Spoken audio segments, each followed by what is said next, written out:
go live with nobody in the screen, right? No faces, nothing. We need an intro. You can look at books. You have till the end of December to get us an intro. I didn't do my intro. Somebody else did it. Well, somebody else needs to do ours. All right. I can't read that. It's We Killed Kyle Scottish Ale. Oh, nice. From a brewer up here in Michigan, or just up in Michigan. See what I tell you. We're doing the intro, and of course, he's got. Wow. There's your intro music. Tony. The sound of I'm not sure why we keep him around. Or just up in Michigan. Oh, after this, they're going to check Mitch off. They're like, okay, we don't need Tony anymore. We got Mitch on here. No, I'm the one that's worried. I'm the one that's worried, Tony. What? Oh, this schmuck here is worried. That's why you have to get our intro by the end of December. You're out. I'm not sure if my friend can get it done by the end of December. I'll ask him, but he's abroad at the moment. I don't know where he is. France, Spain, somewhere like that. We need a nice intro. So when we go live, we got a music and a nice video playing, and then people don't have to listen to Tony yakking and interrupting everyone. Yeah, I can't mute him. I don't shut up. His beer. We usually go live a couple minutes just to give everyone a chance to join in before we get started. But for those of you who are here, we have a special guest today, Mitchell Land, game designer extraordinaire from the Mixed War series. That's what Tony said. That's his email to me. He said, I have game designer extraordinaire. I can maybe sign him up for our show. And I've been asking him for 2 months to do it. And we finally, Tony got around to doing it. Good job, Tony. Thank you. Mitch, how you doing today? I'm well. How are you? All righty. I'm doing great. Where are you at? I mean, location-wise. St. Louis, Missouri. Oh, St. Louis Cardinals, my favorite team. Nice. Good. Awesome. Good team. Yeah. Yeah. Awesome. Not so good year this year, but or whatever you want to call this year. But I mean, they did okay. They made the playoffs. I mean, what can you expect? Yeah. So had to fight through all the double headers and everything. I had my Cardinals shirt and hat and everything on, and Rough Swordsman's over there like doesn't understand the word we're talking about. No, I'm nodding off. What are you talking about? It's all right. We can talk rugby too. I love rugby. If you want to talk about rugby. I'm sorry, I don't like many sports. I do like American football and cricket. And I like watching one thing I could never get into. Well, it's like baseball. Yeah. No, rounders is like baseball. The kids' game we play over here, where they go bang and run around the coats. That's rounders. Mm-hmm. But seriously, I do like watching baseball. Don't understand it, but I quite like watching it. Say hi if you're in the chat, because we've only got these to talk to otherwise. No, we're not going to get many comments because they're all game designers trying to steal Mitch's ideas. Oh yeah, and they don't want anyone to know who they are. Yeah. Yeah. I'll give everyone just a couple more minutes to join up with us while we mess around. Normally, what we like to do at the beginning, anyways, is just talk about anything new we've gotten. Ruff, you got news about something new you got. I've got a bit of rough news and a bit of good news. The rough news is, I fixed my clippers. Yep. The old heavy-duty ones. They broke again. The snow shovel. You fixed the snow shovel. Yeah. I fixed, and then they broke. Yeah, but if you get that other one. So this is what happens to your. If I can get it to focus. Yeah, it works. Yeah. It's it chopped off half of my counter. Is that the metal ones or the old? That's these. I've never had a problem with this thing, ever. No, except they break on me. I've had this one for about 4 years, and you must have the USA plastic in it. Because the ones I got, the ones I got, both snapped. Both, the bit that pushes down the plunger bit, that snapped. So I've gone to Oregon, Portland, Oregon, and said, can you send me a set of these metal things? And he said, sure, Ruff. That'll be $40 with shipping. I said, they better be good. Wow. He said, well, they won't break like the other ones. It cost me just as much to ship them as to buy them.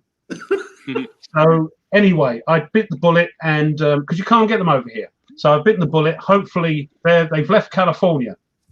Where to, I don't know. But because that's the next state down, isn't it, from Oregon, California? Yes. See, Yes. I don't even live there, and I know. So, And you already know more geography than most Americans. And I can vouch for that, being a teacher of American students. Yeah. So they're on their way. Hopefully we can, get sorted. I've got loads to clip. Stuff that turned up this week. I had I've done the unboxing. You might have seen it. That turned up from Full Circle Games. Kind enough to send me one. I think he sent every reviewer, a copy of this. So, what do you mean you didn't get one? I didn't get I'm one. not a reviewer. Well, I'm not a reviewer, but a YouTuber. He sent one. Everybody seems to have got one, and I didn't think I was getting one. But it was the COOF, whatever they call it, holding things up. So an unboxing about the First Barbary War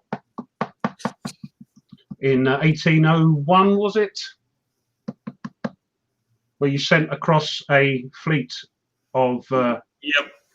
to say behave yourself. Yeah, the Shores of Tripoli, the Marine theme song, fight song. Yeah, but hex to hex. It's a hymn, Tony. It's not a theme song. Hymn. Thank you. I'm sorry. It's not a what? It's a hymn. It's a hymn, It's not the a theme Marine Corps song. hymn. I couldn't think of the word. But hex to hex put a rather little sarky comment saying, "Hey, Ruff, I thought you guys ruled the sea. Why do we always have to send the Marines in?" And I replied back, but we saw off the Barbary Coast pirates that were terrorizing the south coast of England 100 years before. So we beat you to it anyway. So they didn't. That's gone quiet now. See, I know. Not only do I know, What's the Queen? I know British history. I got another couple of things. Arctic Front, Panzer Grenadier expansion. I do like a Panzer Grenadier. It's not great to video because you've got 76 turns in a scenario and it goes on a bit. So this is the Russian-Finnish war. It's out of print. You do have to have a few games, of which I don't have, but it comes with counters. So I've got that because it was cheap. And the other thing I got that was cheap was that is just some scenarios for Panzer Grenadier. Once again, I haven't got all the games that this pertains to. You have to have the maps of the games, of course. So, but where there's a will, there's a way. And one last piece of information I'm getting so fed up with having my little table. Oh, got all blurry, look. They'll come back in a minute. Because I wanted to get Men of Iron filmed and up. But because the Shores of Tripoli turned up, I had to take that off the table, do the unboxing, and then edit it, and then put Men of Iron back. So that's the week gone, believe it or not. So I went and ordered a 6 foot by 2.5 foot folding table. What's that in meters? What do you mean? I put it in inches and feet because that's all you guys deal with. This is just getting on my nerves. There we are. There you go. Do you feel my pain yet? You've only been here 5 minutes. You feel my pain yet? Oh, yeah. But the thing is, she who must be obeyed is not best pleased because I snuck it in and she knew. And I've got to find somewhere down this end of the room to put it. So while I'm getting another room sorted upstairs, which will be my game room. It won't be next week. It'll be months. But then I can have Next War Vietnam out and the game that I'm videoing. Or I can have Normandy out, or what's the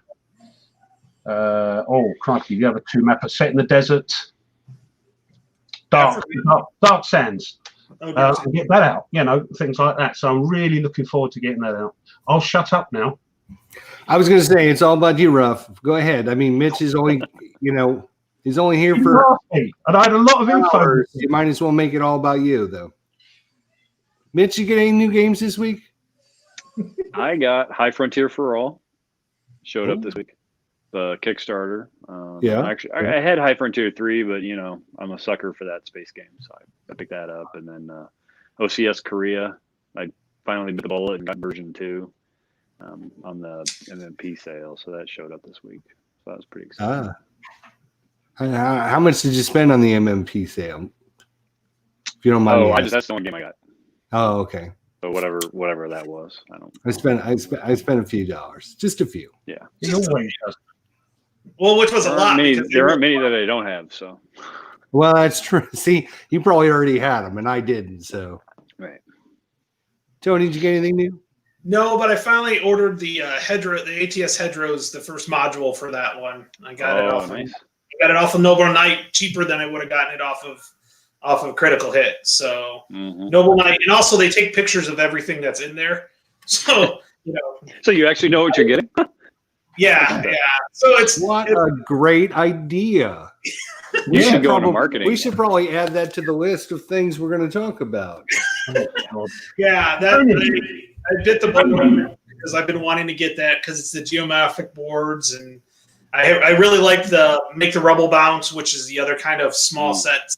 I have all of those. So finally bit the bullet, bought the first one, and see how it goes and see if I like it, and then I'll probably buy some more. So, but still have to say the Kharkov, backhand blow Kharkov ATS, which me and Mitch are playing, is absolutely phenomenal. So it just shows you how much of a hypocrites us wargamers are. I remember you saying a few weeks back, Tony, that you loved your ATS, but you had more than enough to last you 2 lifetimes over, and you don't need to buy any more.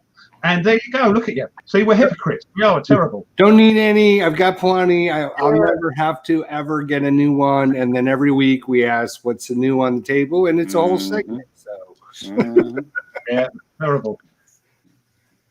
I only got Cuba Libre. So I finally bit the bullet. I wanted that one for a while. And I decided to go ahead and pick it up because I was getting some other stuff and I wanted the free shipping. So I'm like, I better get it. So I'm looking forward to trying that one out. Part of the Coin Game series. And, it's smaller. It's more manageable. I think it would introduce more people than if you got a million things on the map at a time. That is Speaking of a million things on the map at a time, let's talk about next War series.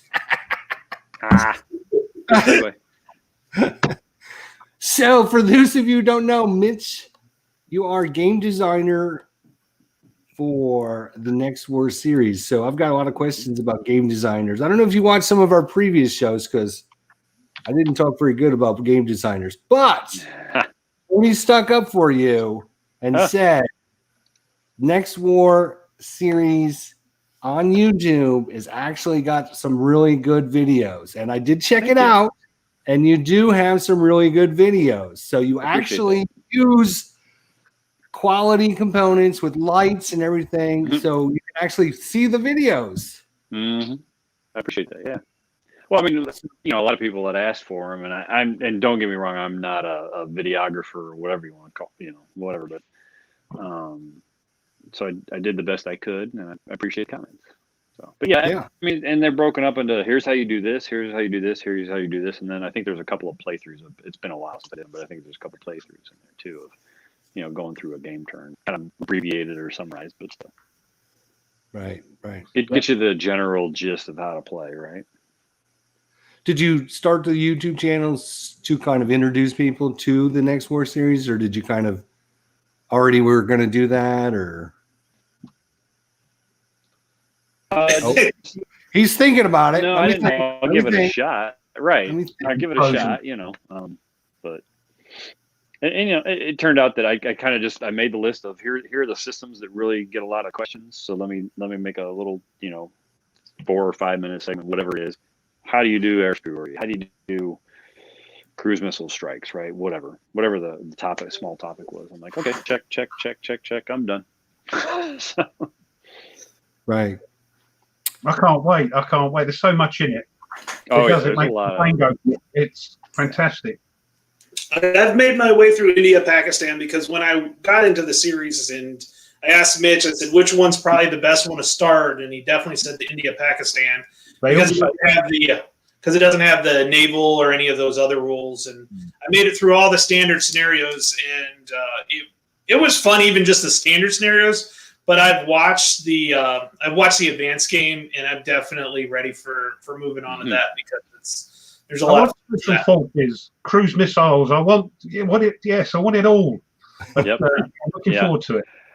Yeah, I mean, I very rarely. Well, I won't even say very rarely. I never play the standard game, right? Except when we're testing something new, and I'll test the small scenarios. So, yep, that's good, and I'm done. I'm never going back to that again, right? I think once you learn, is where it's at, right? You're never going to learn. You're never going to go back, are you? If you grog the advanced rules, why go back? Yeah.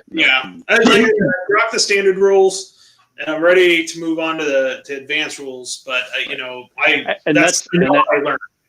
Right, and Tony, that's actually great. That's why it's there, right? Learn the basic mechanics of movement and combat and all that jazz in the standard game, and then move on to all the fun levers and buttons and stuff that you can pull with SOF and cruise missiles and airstrikes and all that good stuff. Yeah, I can't wait. So, if you were to rate your game on complexity, the basic version and the advanced version, what would you say for people out there? How easy or tough is the basic version, and then how easy or tough is the hard version? The string. Yeah, I think so. Honestly, it's hard for me because I think my meter is skewed, right? I find games that people call complex is like, yeah, that's not complex. But part of that's because I played them before. I know how they work. I've already climbed the wall on it, right? So, yeah, the standard game is probably, we'll call it a middling level of complexity, right? It's not, there are some concepts in there that you need to think about. It's not, say, standard combat series simple. It's a step or two above that, right? If you're familiar with the standard combat series from the Gamers and MMP, for the standard game. And then the advanced game is then, couple 3 steps above that in terms of complexity. Now, individually, and this is true, so my personal opinion is, and it's true of most games, is that most games, it's very, at least the really well done ones are very procedural.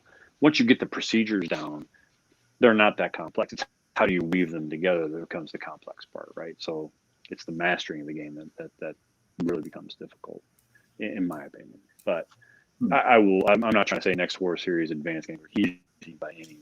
Right, there are a lot of rules, and to get them down pat takes repeated plays, which I think is something that we miss a lot. Is because like you were just talking about, hey, I've got all these new games and I want to get those on the table. Well, that means I got to take whatever's on the table off. So I'm not really spending weeks or years playing one game trying to really figure it out, and then getting really good at it. And there's I'm just as bad as everybody else. Don't get me wrong, but there are games that I have spent enough hours in that I can just pick it up and start playing. It's not that big, even if it's a complex game. But I spent so many hours putting the time in that I get it, right? I know how it works. Yeah. I get what you're saying. Yeah. So I haven't got any hope then. And I will say that I watched the play test of Next War Poland between two other guys, and the other developer, Ralph Shelton, is really good at finding the issues and making sure it doesn't break. It's one of those things that I have no problem recommending the Next War series, because I know it's been play tested. I know who the play testers are, and I know how finicky they can be. So that's why I definitely recommend it to anybody. When they're ready to move off of the SCS and want something a little bit more complex, you can build it up. And matter of fact, what's nice is it's a series game, so the series rules generally don't. Once you get the series rules down, there's just a few rules here and there that are different, and a lot of it's situational because of of where it's located at and stuff like Right. So. Yeah, and the core rules work across all games in the series, right? I mean, it's just the very edge case stuff that, Chinese have S300s. Okay, we need rules for that there. The Russians have S400s with the same system, but don't worry about it, right? But different rules for them. But other than that, the core rules are the same. You pick one up, you play it, and now you know how to play them all. So originally, if I'm not mistaken, this is a Gene Billingsley. Correct. Make the Crisis Korea. Was Korea, that? 1995. Yep. Yeah. How did you convince him to go, I want to update this? I want to make it now. I pestered him long enough on Consim World as to why he was being so slow getting out that he said, "Look, Mitch, why don't you just do it?" I said, and you did. Okay. He had been working on the new map for a long time, and there weren't really changes from that concept in X-War Korea. But really, I think eventually he just got tired of me saying, "Hey, Gene, since you're going to change this, here's my idea for where SOF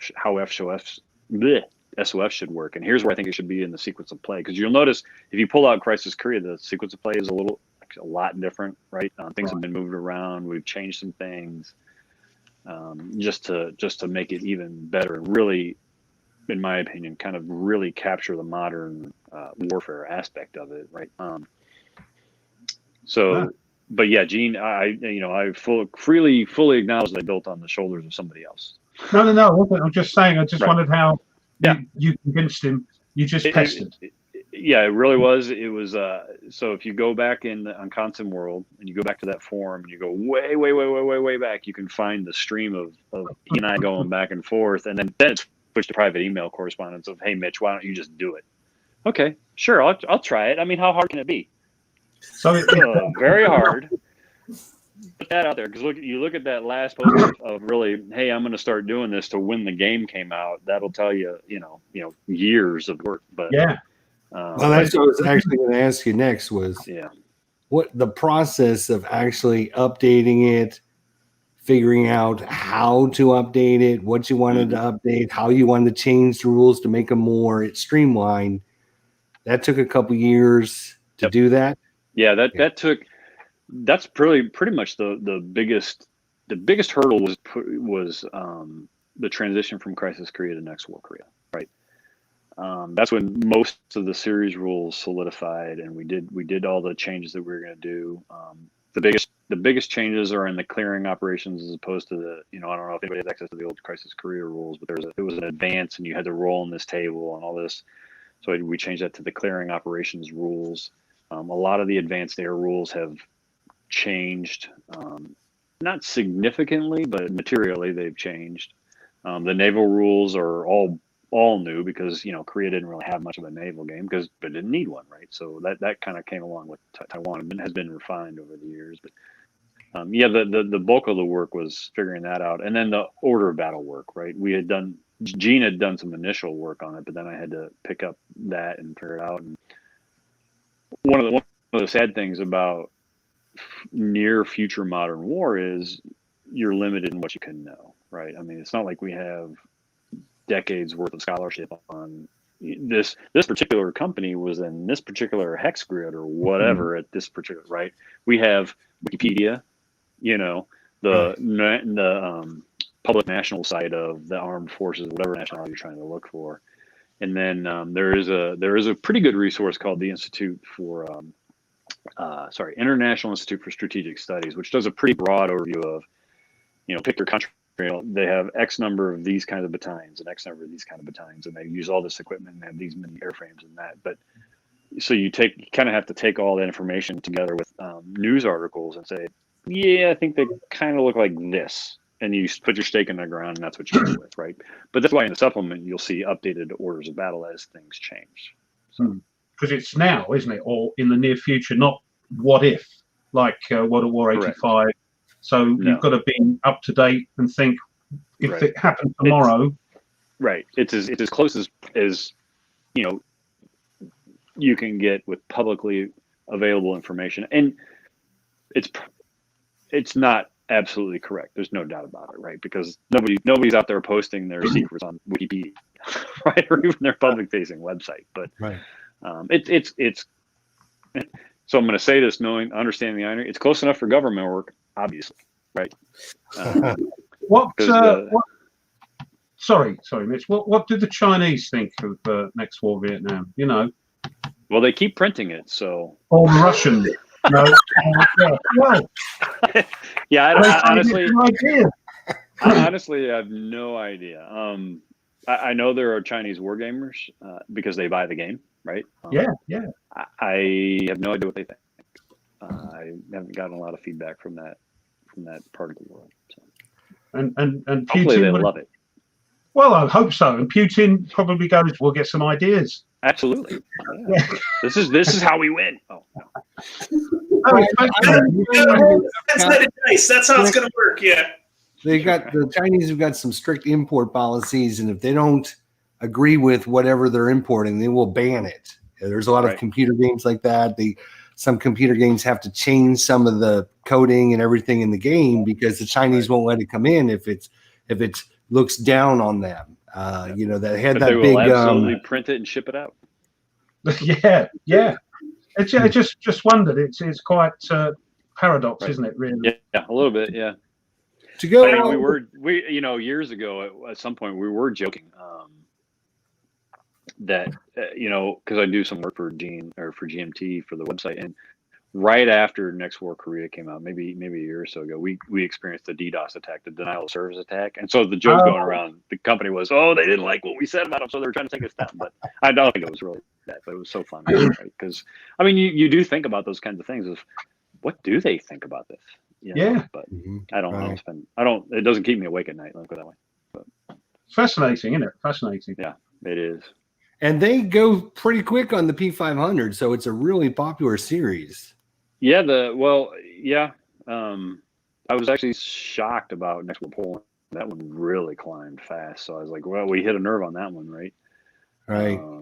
The reprints are climbing a little slowly, which I get. There's a lot of games on the market. But, yeah. I've got it on. I'm not saying rush out and pre-order. I'm just saying, they climb a little slower. That's fine. Rush out and pre-order. He wants it, so go pre-order. But he's like, I'm pleasantly surprised. I mean, because it kind of snowballed. I like I said, Gene said, "Hey, why don't you do it?" And then I did it, and I'm like, "Huh. Well, if we're going to do Korea, we should do Taiwan." And then things just kind of kept snowballing. And, let's do the next one. Let's do the next one. Let's do the next one. Right? So. Any Canada versus United States ones coming up? Yeah, what's next? Yeah, no. No Canada versus the United States? Oh, no. For one thing, I think that'd be a really short war. But but what is next, Snitch? Too cold. So I do have a couple ideas percolating. I'm reluctant to talk about what they are because I'm not quite sure they're gameable yet, right? Oh God, it's only us. But part of it is too, we're running out of true hotspots, right? One of the things I've always resisted too is that they're like, well, go to the Middle East, maybe, but the scale. I don't want to change the scale for one thing, right? 7.5 miles per hex, roughly. If you look at that on a map of Israel or whatever, that's like Israel's like this big. It's like 3 hexes wide. Yeah, that's not going to be a very fun game at this scale, right? And so it's really the search for what conflict is not probable, but maybe possible, right? Mm-hmm. Sometimes stretching the bounds of possibility, and then that fits the game scale. And so that's what we're searching for now. Like I said, I got a couple of ideas. I mean, if you look at current events, you could probably figure out what I'm looking for. But the big part is it workable, right? Is it workable as a game? Does it make sense? Or does it bring something new for the player to play? So the one thing I really like that we've done with Next War Series is, yes, the series rules work on all the games, but each game really feels unique. When you're fighting in Korea, it is so much different, even though you're using the same rules, the same kinds of units, the same things than it is in Poland, right? Just because of the way the two armies are different, right? And the terrain is different. And so it just feels very, very, very different. And I like that, right? It's because it's a new experience. So I've got an idea. I know Jester's always going on about it. So I've got an idea for your next war. Next war, goblins. He loves a bit of fantasy. Fantasy. There you go. You can take it over to a fantasy realm. Then you can have all kinds of wars. Oh yeah, absolutely. Well, I mean, what was the latest coming game? Red Dust Rebellion. I think that's what it's called. Mars. I mean, come on. Oh yeah, right. Yeah. Or I mean, Mars. and Going to be out in Mars, looks fascinating, right? I mean, but yeah, that's the nice. I was joking with somebody else. The nice thing, if you pick something that's fantasy or sci-fi, facts don't matter anymore. So knock yourself out. Exactly. And you can make whatever units you want because who's going to argue with you? Right. No. This is really how it works. Sorry. Yeah. Oh dear.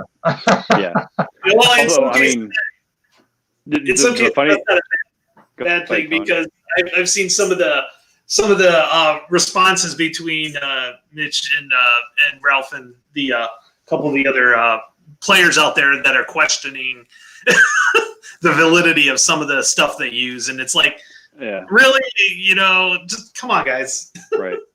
Well, and here's my honest. Here's the thing that I try to always tell people when they get really vehement. Well, I don't think you rated this thing right.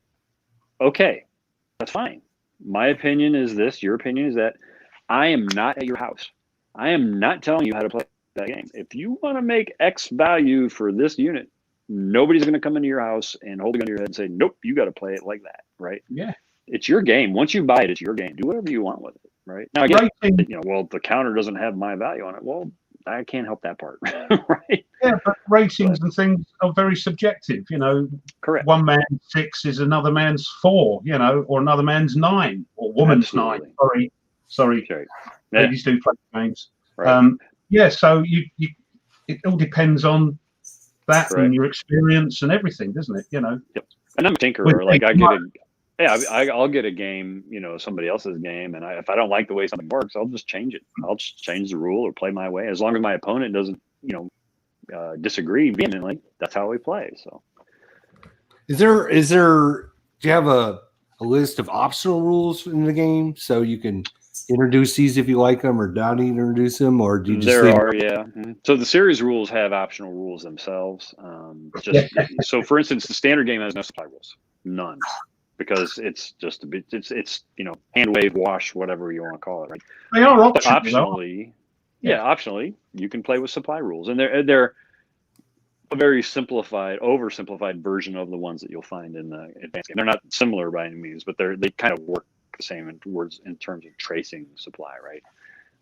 It's all about movement points and that kind of thing. But beyond that, there's also some optional rules. Every game specific rules has optional rules. A lot of them tend to be the same. So, and it's based on optional capabilities or potential capabilities that might come with a particular weapons platform. So, for instance, right now the PRC usually has to pay to get their carriers to fly air units, right? Because they're not operational right now. They're still testing. Although they are building a super carrier. I've seen pictures, but they're publicly available on the internet. But so that's an optional rule of the PRC can buy so they can actually have a functioning carrier, right? Which makes the game more interesting for them or whatever. But what you end up doing, and the way I look at it, is you pay VP for that, right? So the mechanism is, if I want cool stuff, then I'm going to give you, my opponent, some VP to get that cool stuff, right? Or what have you.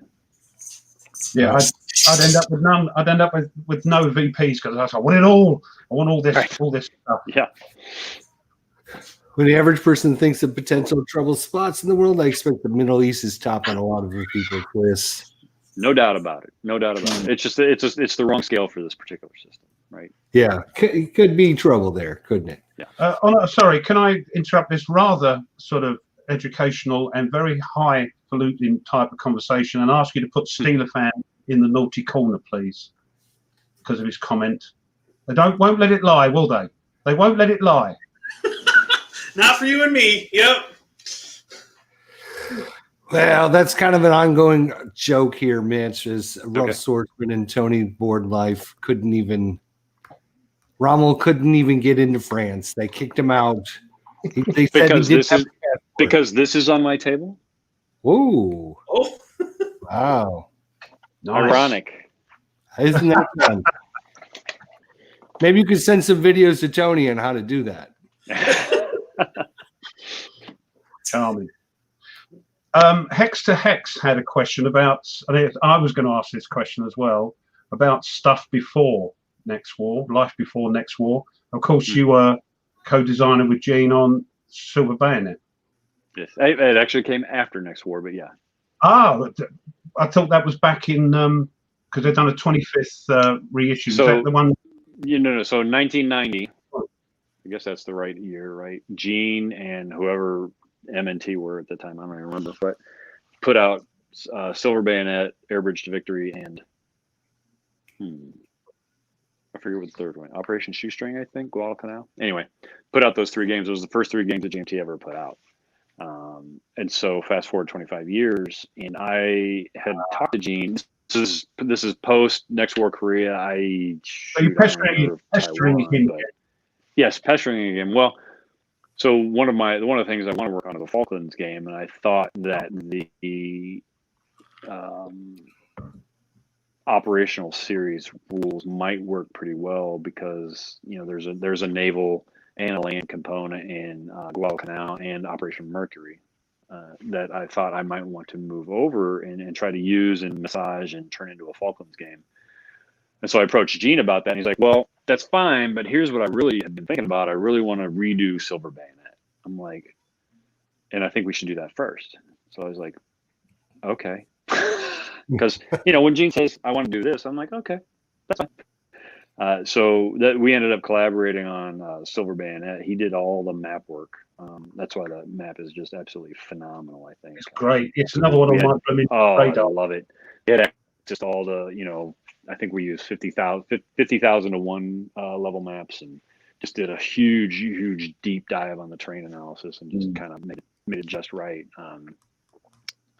And then, I worked on the rules and the scenarios and all that stuff. And we, it's a very lavish project. Don't get me wrong. That was great fun to work on. And I'm not sure I'd want to do it again because I did a deep dive. I saw somebody comment earlier about the books behind me. There's a whole shelf up here of Vietnam books that I just invested a whole lot of time in. And I don't regret it at all. So, complexity, is it as complex as Next War or a completely different Silver game? Bayonet? No. It's probably on par with the standard system. I'd say maybe a notch below the standard series. It's move, fight. That it has a little bit of I'll call it complexity, but a little bit of difference from a typical war game in the maneuver versus assault combat and when you should do which. But because there's basically two kinds of combat in the game. Yeah. It's great. It looks great, and it's on my radar. So good. Just it looks lavish. Our primary goal there was really to make it feel very, not a word, but Vietnamese, right? So the Pavin, the VC NVA player, plays very differently, feels very differently from the US Arvin player, right? So. Solo, okay, is it? Because unlike yourself, no, it's not solo. Standard scenarios, yes, because everything is publicly known, right? Just like most war games. The campaign games, there's hidden movement on the NVA. I mean, could you play it solo? Sure, you just have to pretend that you don't know where something is, right? Yeah. But it is not by nature solo friendly. Right. Okay. I do have a set of beta solitaire rules that need a lot of testing, but I'm not really spending a lot of time on it. I'm not a big fan of every game needs a solitaire system. Some games are not meant to be solitaire, right? So yeah, sure. A lot of companies though are asking designers. Oh, absolutely, right. And if you can, by all means, do so, right? That particular game, it's just hard because there's hidden information, and it's hard to write a bot for that, right? So I mean, if you can get by that and kind of ignore that side of your brain when you're playing, right. You could do it if you wanted to. You could, yeah, and like I said, you could probably build a decent solitaire system, but at the end of the day, nothing beats a live opponent. So. Yeah, I do too. Yeah. So Next War, well, it's been and done, isn't it? So unless you do another thing apart from the Next War series, a sort of Falklands game, that would be good for us Brits. Yeah, absolutely. And it's one of those things that's on my to-do list, but I got other things in the fire. So okay. What's the length of a standard scenario for Next War? Yeah. Yeah. So usually, in most of the games, it's broken up into two different kinds of standing scenarios. There's some very smaller ones that are 4, sometimes 1 turn, sometimes 2 turns, but mostly 2. We'll call it 2 to 4 turns. They're very short. You get in, you move, you fight, you're kind of done, right? And then there's the standard game scenario, which is the whole campaign game played with the standard rules. That one is nominally 16 turns. If 2 players know what they're doing, probably 4 to 6 hours, maybe 8 hours. If you really know what you're doing, you're just cooking through it, and you're not, taking meal breaks. That's still a long time, isn't it? If you know the advanced game is going to take you longer, right? It just is. There's just more going on. So probably double that time for an advanced game. And there are mechanisms to shorten it, right? At some point, one side's going to roll for auto victory if they can do. And I kind of built that in there. If one side's doing really, really well at the beginning, usually there's one attacking side, like most war games, right? There's one attacking side, one defending side. If the attacker's doing super, super well in the beginning, nobody wants to play that game out, right? So here's an auto victory roll. Roll. If it's over, it's over. Reset and try again, or whatever, right? And learn the lessons that you should have learned, and go at it again. But try again, right. Yeah, I like that part about the auto victory. Like, if you're just getting blown out, you don't want to be the guy getting blown out in this way. It's not fun, right? I mean, and we don't play these games to not have fun, usually, right? I mean, so. Besides the supply rule, what are the kind of the major differences between the basic and the standard and the advanced game? The air rules, the advanced air rules are definitely stuff. So in the standard game, you roll for air points, and then you just spend those air points. You spend them, okay, right? Like a lot of the games. In the advanced air game, you're fighting air superiority. You're using your units on strike missions. You're using them for close support, combat support, right? And you're picking up an F-15 counter or whatever it is, and you're putting it on the map to do whatever it is. And then there's a whole subsystem around air defense and interception and all that good stuff. So that's probably the one single biggest difference, other than supply, between the standard and the advanced game, and special forces too. So you don't have access to the special forces stuff in the standard game. You get them in the advanced game, and they can do all kinds of missions, raids and recons and targeting and other things. So that's not as heavyweight as the air game, though. Can I ask a question? Because Chris has asked one. And did you write the rule book? The next war book. Mm-hmm. You wrote them. Yep. So yes. And then they get heavily edited by developers, and then proofreaders proofread it, right? So, but at the base level, I put the words on there, and then somebody says, you don't really know how to use that word, so here's how it really should read. But and that's where Tony was alluding to Ralph. Ralph's really good at that. Ralph Shelton, who also does Men of Iron, so you should like that. But that's on my table now. Yeah. Yep. So there, I know too. He's really good at that. Yeah, there you go.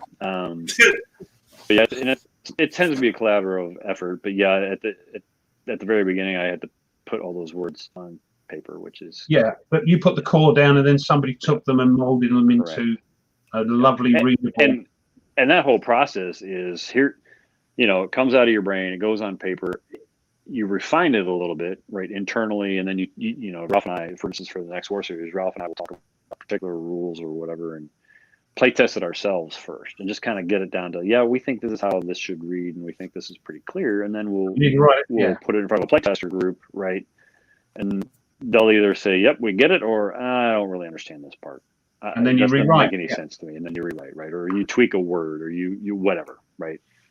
Do most designers do that? Because Chris has asked, he's asking us all, so maybe we can all answer, what is the most complex game we've ever played, and should the game designer write the rule book? I think what he means is, should they write it, the one that's put in the box? The game designer has to write the rules, and then it's taken away. For me, I'll start off, the most complex game I've ever done is Fields of Fire, and no, the designer should not write the rule book. Next. Fantastic game, though. Fantastic game. Love Fields of Fire. It's a great game, but it does leave a lot to the player to figure out, right? And part of it is it's a very complex game for a solitaire world, right? I mean, if you wanted to write a rule for everything, that rule book would be that thick. So yeah, it'd be ASL, wouldn't it? Yeah. Interesting. I had an exchange with Ben Hull about Fields of Fire. Just as an aside, we were talking about the rules. He's like, here's how the way he put it, and I'll paraphrase, but the way he put it to me was, you need to think of Fields of Fire as an RPG. So if there's ever a question of what to do, go to the random generator. If it's 3 choices, look at the 3 column, right? And that's what I did. And he said that's the best way to play it, is just think of it as an RPG. I don't know what to do. I'll pick a card. Yeah. Exactly. Yeah. Yeah. Or if you don't even, I don't know how to resolve this.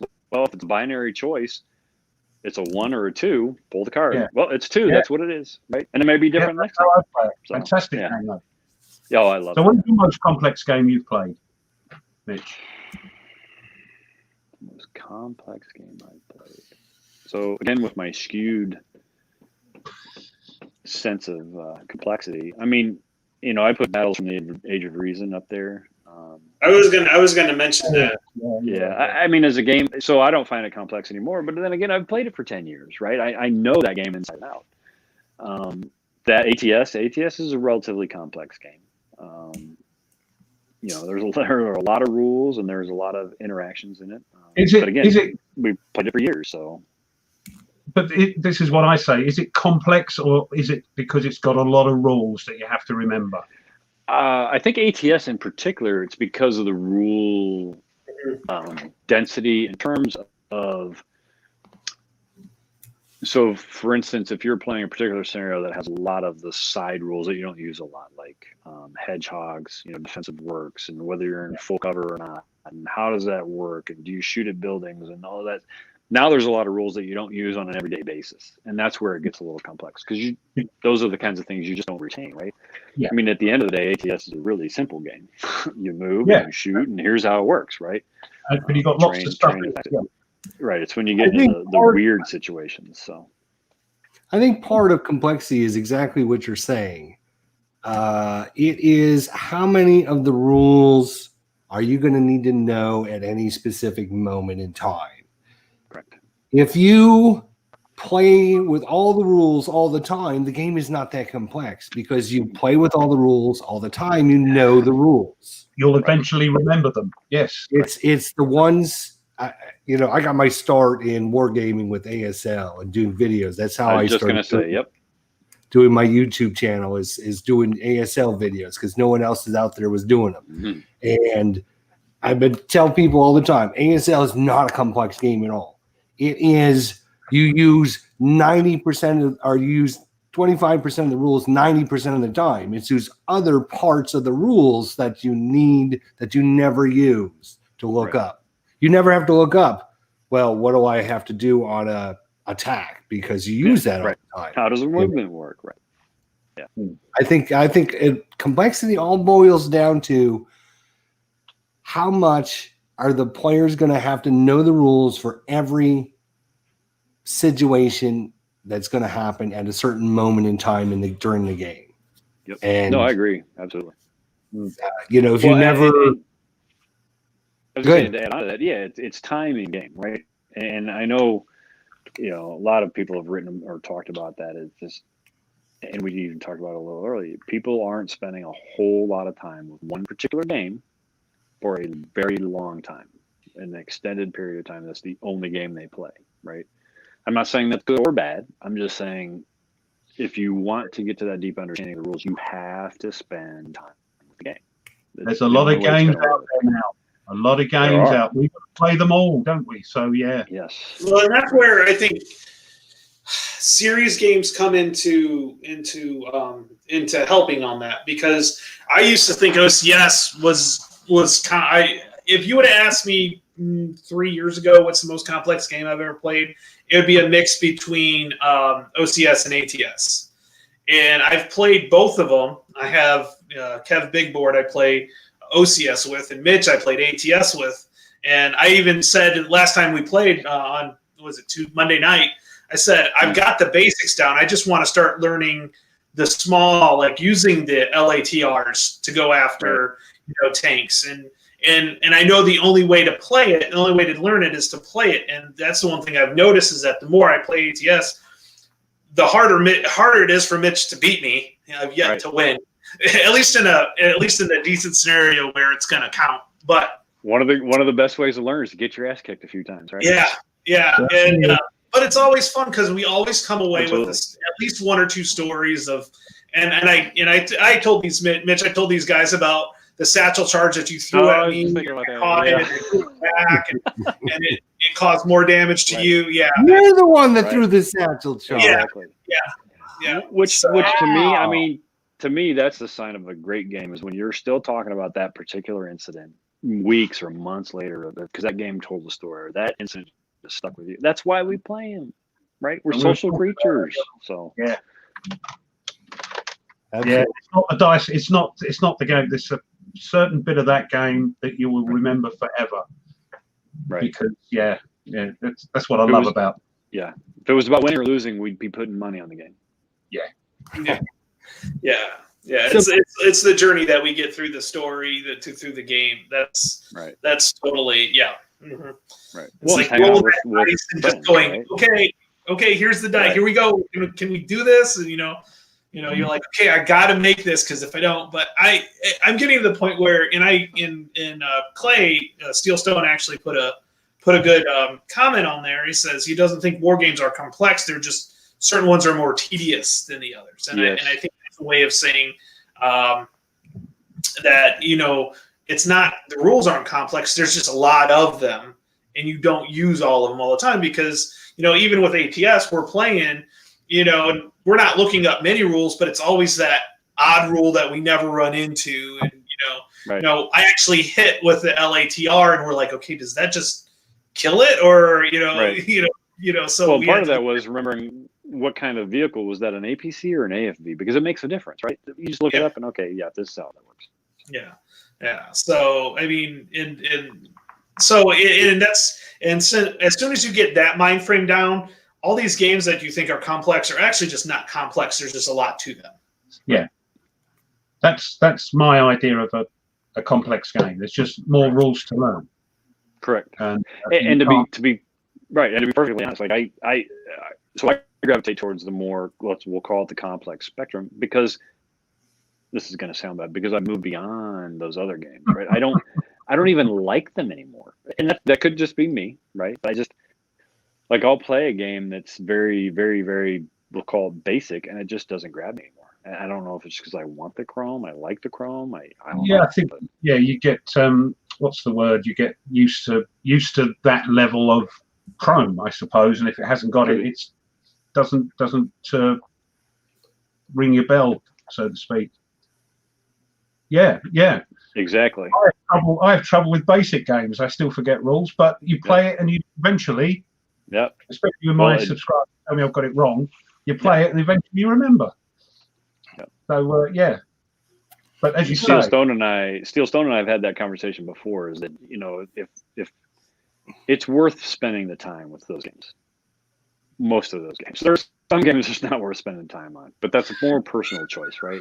Yes. But just because it's perceived as complex doesn't mean you should just put it on the shelf and make it a shelf queen, right? No, it's like your game, the next war, Vietnam. It's a complex game, i.e. there's lots of rules, lots of this, lots of that. It's not going to stop me playing it. I may get it wrong, and I will get it wrong. But I'm going to play it until I get it right. Absolutely. And, 90, 70, 60% right, But that, I'll still enjoy the game. Mm-hmm. And then I'll read the rules and go, I missed that out. But it doesn't affect my enjoyment of the game. Next time, though, I'll remember that rule. And here's the nice thing about designers that support their games, and Mitch is one of them for sure, is that if you put a question on Consim World or on BGG, there's a lot of people that'll jump in and answer it, but if they're not, Mitch and Ralph's right there to make sure it gets answered. So they're, sometimes they don't like the answers that you give them, but I can't help that part. Oh, dear. The best part about that whole thing is when somebody else gives the right answer, I'm like, oh, finally. I don't have to answer every question. Right. Other people get it. You're like, oh, yes. Right. And Ralph and I were talking about that the other day. So we don't get a whole lot of questions on the standard or advanced rules anymore. It's been out long enough. A lot of that stuff's out there. People can find the answer, or maybe we just finally made the rulebook clear enough. But so now we're dealing with a little bit more on the supplemental stuff, which is meant to be semi-experimental, right? But that's okay. But the thing with the supplements is when you're using the supplement rules. So if you're just starting out, don't use anything from the supplement. I'll just tell you that right now. You really should only use the supplement rules, the games, the extra stuff in the supplements, unless it's just super simple. But you really shouldn't use those unless you understand the base game and how it was supposed to work, because it really builds on that knowledge and understanding before you start. Oh, I'm going to totally rip this part out and use this in its place. You kind of have to know how it used to work before you can look at the supplement rule. You mean the separate supplements you buy? Yeah. Yes. Mm-hmm. Yeah. There are some, and it's a judgment call, right? There's some things in there you can just tack right in and use, right? No big Some deal. are sort of completely separate type of game, aren't they? Like Insurgency and all that sort of thing. Insurgency is a totally different. It builds. You need to understand the standard and advanced rules before you can play the Insurgency one, but it is a totally different game, right? Or a totally different experience within the system. So for somebody like myself who's new to the system and the only one they've got is the latest game, Vietnam, Mm-hmm. Are any of the supplements of use, even though they're talking about this and Poland and that, because it's the latest game, or shall I wait until supplement number 4, whatever it is, comes out? 3, but no, I mean that. No, you'd be fine. There's nothing in the supplements that are going to really materially change what's going on in the next world. That I can use in the game I've got. You can use them. You could absolutely use some of the stuff like the alternate air system. But like I said, you should learn the real air system first before you decide, I don't really like that. I want to use the alternate air system. I'm talking months. Yeah, months. Yeah. But just for the listeners out there or the viewers out there that just asking questions that I would ask. Right. And the nice thing about the supplements is everything you need is online, right? You can download it all. You'd have to make your own counters at that point, but some people are really good at that. You don't have to buy the supplement. Yeah, there's a great Mitch has got a great was it a OneDrive or a Dropbox or something? Yeah, it's just it was easier. Yeah. So and he's constantly up. I won't say constantly updating, but when there's an update, it's there. When I've actually used it. The latest stuff. Yep. I actually spiral bound the core rules because I like to flip them around and not damage the actual rules. But yeah, I actually did that and just to make it easier to flip through. I did it with the OCS 4.3 rules as well. It's just spiral bind them, so it's just easier to. And the one thing, and I think the nice thing about Mitch being a gamer himself before he was a designer, is that his books are indexed very well. Because I hate a game that does not have a good index. Because it's very hard to find with that. So there you go. Yeah, if you want to find out some more information about this series, next War series on YouTube, make sure you're a subscriber like I am. Look at that. Subscribe. And hit that sub notification bell so you will get a message when he puts out a new video, which will be next week, hopefully. I'm sure he's got plans, right? Oh, yeah, right? Sure. Right. So you can just do a search for Next War series on YouTube and be able to find it. So that would be some help for anyone that's trying to learn the game and the system. And I will say, I'll take back some of what I said last week. It does seem to be quality videos from a designer, because last week I got a game. I went to the designer's YouTube channel to watch him play and teach me the game, and they were horrible. I mean, you couldn't hear what he was saying. It was dark. It was shadowy. It was horrible. So I went on a rant last week about game designers, and don't think that you're a YouTuber. So, but your videos seem to be pretty good. So thank you. Like I said, Joe Poppin does a great job with his as well. Especially with the Navajo Wars and the Comancheria and stuff. He does a lot of other videos too. He does a good job. So I did put a caveat in there, and I said, well, most game designers would not be YouTubers. Well, there's one comment down there that must be mad. He wants me to do a Next World Poland playthrough. Well, if GMT send me the game, I will, of course, do a playthrough. Of course, I can't get hold of it. So you pestered the original designer until he says, yes, go ahead, Mitch, you do it, because I just don't have the time to do it. So what is the thought process about getting this game published? Did you already have contacted GMT, or is that for me? Yeah. Well, I mean, for me, it was easy because Gene was like, you do it, right? So at that point, I already kind of had that in. For a new game designer, I think that's a tough hurdle. I know GMT's process is pretty high bar. And I don't want to say that to dissuade anybody, but you can't come to GMT with something that's kind of half-assed, right? It needs to be, I'm not going to say complete because it's going to go through the whole development process, but you need to have a rule book. You need to have a map. You need to have counters. If your game uses counters, if your game uses blocks, then you need to know how blocks will work, right? You can't just come with an idea and say, I'd really like to make this game. You need to come with a partially finished game that really just needs some polishing, right? And that's a pretty high bar, I think, in terms of people putting the effort into, I'm going to make this game, right? Because there's a lot of work to it. The next war games, and this is going to sound bad, but they're a lot easier now because we've kind of got the system established, right? Now it's more just, all right, we need a map, and then we need the order of battle, and we need the scenarios, and then we just need to keep it. We need to make sure that the game works, right? We don't have to. We need to make sure that particular situation works. We already know the game works, right? So, but a brand new game, that's a little bit higher hurdle. But at the end of the day, it really comes down to, and I know from GMT's perspective, is it has to pass the fun test. Is it a game that they want to play, right? And that they'll think other people will want to play. So is there ever any thought to maybe go into someone else other than GMT to get it published, or was GMT like you were focused on? Yeah, for me, no. I mean, because I kind of stumbled into the whole thing through the conversation with Gene initially. I've got no plans to do anything else. I don't. But you were like a new designer at that point. GMT, you're like Mitchell Land. We don't know who the hell Mitchell Land is. Right. So you have to like go in. Well, he did actually, because we had already had Gene and I already had or Gene already kind of introduced you to them. Okay, so you had a foot in. Right. So foot in the door. Like I said, I kind of stumbled in it. It was easier for me, but he's happy there. They're happy with him. He's happy with them. So why fix it? Yeah. Well, I'm just for game designers out there. I'm just trying to figure out, what is the hurdle? Because I get messages all the time. I'm sure Mitch gets questions about it all the time from people thinking, I'm going to make a war game. And they don't realize, because I've been creating a game. I've been creating several different games for like 10 years now.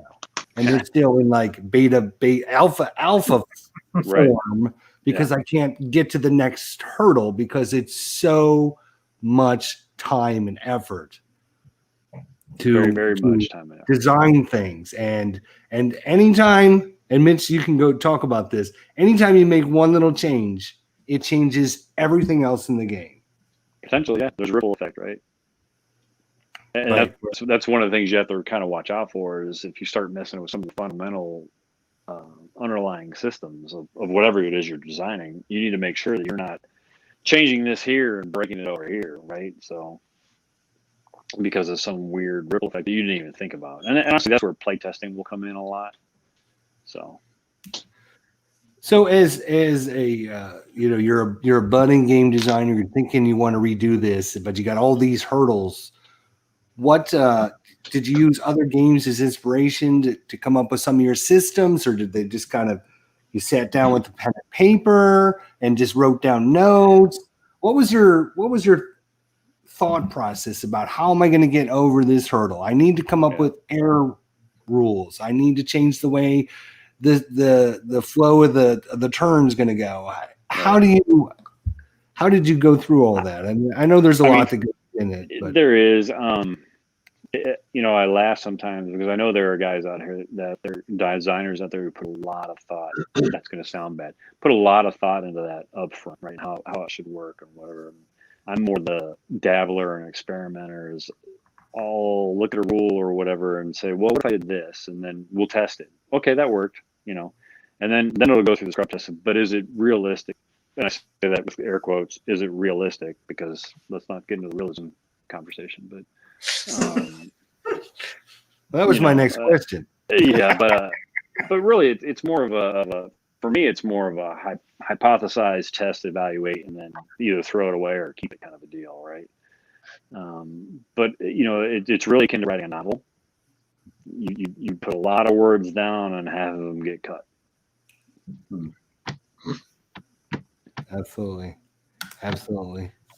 Are there any is here? He says views and subs will go up exponentially as Mitch is our guest today. It's class.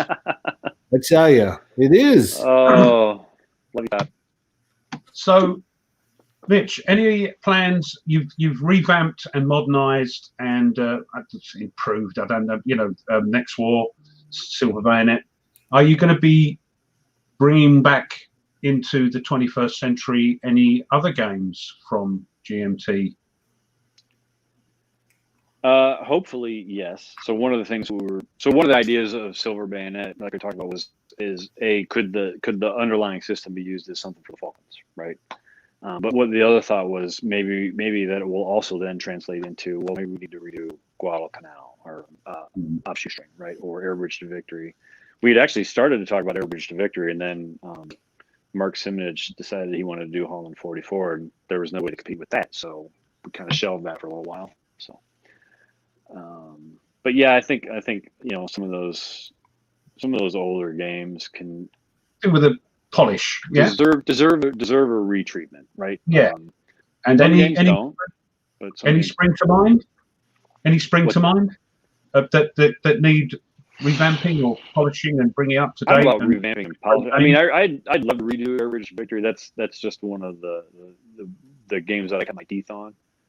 I'd like to revamp the graphics on it, and I like the way that it treated, and that's not a dig against Mark's games. I love Mark's Holland 44, and then other Arnhem games as well. I just really, really dug Air Bridge to Victory because it was a pretty good footprint, and then I like the whole maneuver assault combat dynamic of that system. There's always room for another Arnhem game, you know that. Sure, right. God forbid another Bulge game, but another Arnhem game. Yeah. Oh, Ralph will never get over that, will he? I'm joking. Yeah, that's interesting. So what you're saying is Mitch, is wait and see. Yeah. Right. Okay. I'll leave it there. there. And we were just talking about the problem is the process it's a long process, right? And there's only so much of me to go around, right? Or any other designer for that matter. So output is obviously based on input, but it depends on how much extra bandwidth you have and what you can get accomplished in that time, right? And so I'm getting more free time as it happens because as you get older that tends to happen. Oh, but tell me about it. But so you do this designing full time, or you have another job that you know? Oh no, I have a real job. Yeah, designing games is not a real job. So there's only a certain amount of hours. Notwithstanding all the people who actually do it, it's not a real job. Not board games anyway, right? No, we're a niche hobby, right? There are a few games that are standouts that sure they sell 50,000 copies, but at the levels that we're selling war games at 3,000 to 5,000 a pop, it's not a job, right? Yeah, you're not going to buy your mansion in Jamaica for that, are you? You're not going to get your Learjet or whatever. No, huh? Yeah, Heathwill or Hethwill. I don't know how to pronounce that. Hethwill, yeah. Yeah, that's a great question. But so that's why you'll notice this CRT is pretty attritional, right? And there's lots of levers you can pull to put some hurt on some units. And when you roll in, for instance, a B-52 strike on a formation, it can disappear, right? Yeah, it's short and sweet, isn't it? Correct. The next big thing is how do you, and what I've been working on. So there in Supplement 2 there was a first stab, I'll call it, at Cyber Rules, and not really happy with them. So I think Supplement 3 is going to have a revamp. So the counters will still be good. It's just going to rework how they get used. But Cyber is such a huge piece of it now that it really needs a full treatment in a 21st century combat, and it increases the lethality of the force, right? So there's things like that. But yeah, absolutely, it was one of the things. But that is why the combat is very traditional. You see that more in places like Korea, where the terrain favors that, right? More open terrain, it's not quite as lethal, because it's not. When you can reach out and touch somebody at the full effective range of your weaponry, then it gets to be a little, less traditional. So this next war series is in danger of becoming a way of life like ASL, because it's expanding with all these supplements, and there's some bonkers people out there. They're going to put the whole 3 games together: Taiwan, Korea, and Vietnam. I hope so. I want to. What's all that about? Bonkers. But you see what I mean? Play that.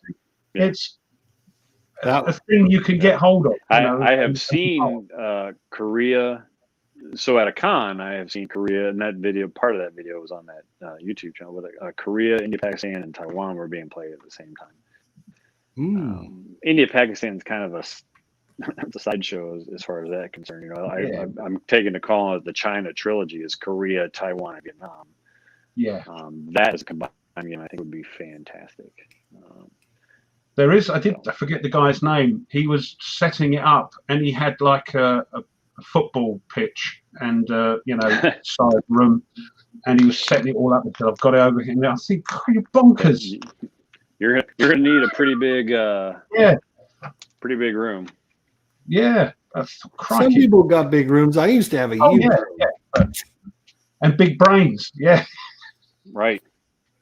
Steel Stone says, do you prefer having your system learn more towards simulation or more towards game?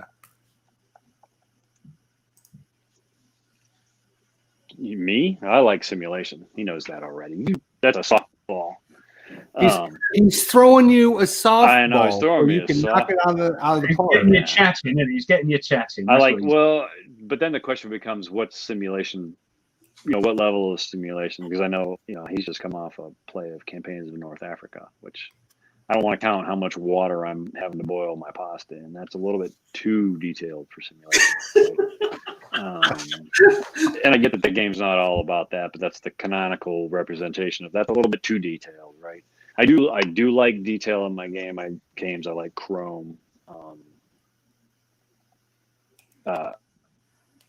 as opposed to game, and we had a long not he and I, but there was a long conversation around what's the difference between design for effect and design for cause, right? I prefer design for cause most of the time, but sometimes you just have to abstract stuff, right? And that's where I would draw the line of where there you go, like game or simulation is how much abstraction. More abstraction, you're getting more towards the game, right? Less abstraction, you're getting more towards the simulation value. So yeah, I like to move towards the simulation value of games.